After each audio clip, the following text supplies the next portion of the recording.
Does anyone know? Sure. JFK, absolutely.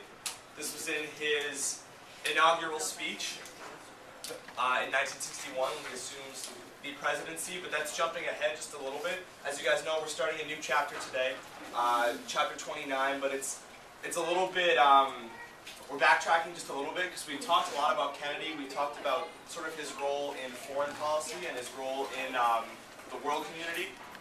But this section of our book focuses a lot more on domestic policies and on the kinds of things he was trying to get passed through Congress. So we're kind of bringing it back to the United States, bringing it back home a little bit, which will be nice. It's a shorter chapter, and it'll be easy to get in before our vacation.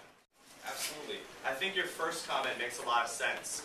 If you think about Kennedy's sort of political stance and his political beliefs, in comparison with some of the Republican leaders that we've seen.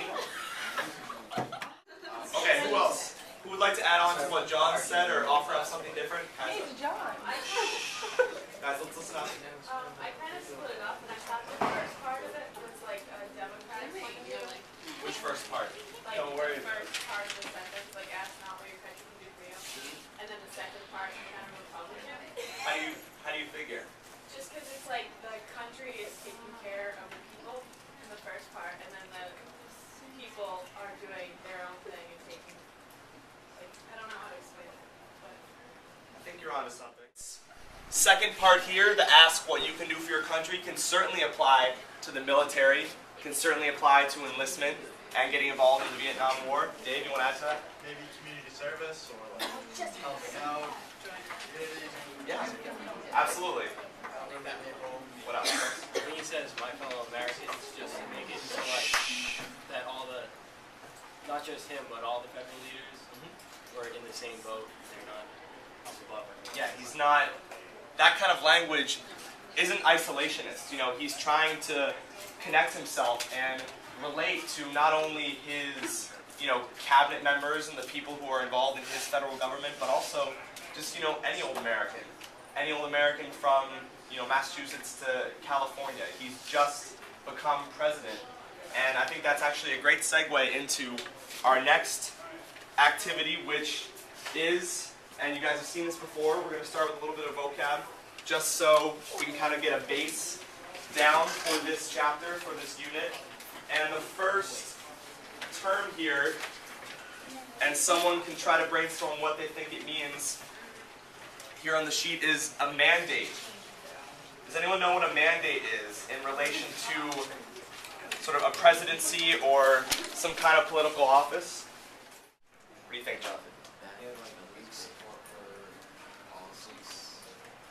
Yeah, from Congress and just the general public. Having a weak mandate means that you don't have as much public support as you would like. So the mandate itself is the support. It's the people around you who are going to help you get your bills passed and your proposals passed, John. Yeah, very similar. And the important thing I want you guys to know in relation to that term is that Kennedy enters his first term with a weak mandate. He doesn't have as much public support as he needs to get a lot of his proposals and a lot of his bills through Congress. And that relates very well to our big question for the day, which is what were some of Kennedy's domestic policies and why did so few make it to Congress? Describe the state of America as sort of right on the edge of a new frontier, moving towards bigger and better things. And this term sort of sticks when we begin to talk about Kennedy's domestic and foreign policies. So you can sort of group all of Kennedy's policies underneath what's called the new frontier. But Melissa hit on three really important ones. His economic initiatives, his desire to combat poverty, and his wanting to expand on the space programs. The kind of strength we build in the United States will be the defense of freedom.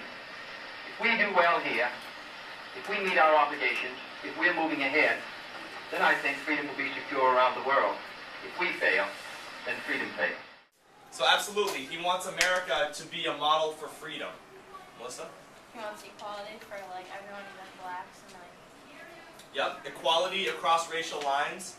What sorts of things did he talk about when he mentioned equality? The chances that they all have, like buying a house, going to college. Yeah. And remember, we've heard him speak about these issues before.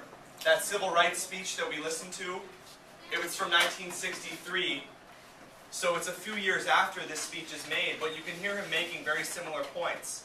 He uses the same statistics as to why and how African Americans are so much farther behind white Americans in terms of their chances in education, in the job market, in the housing market.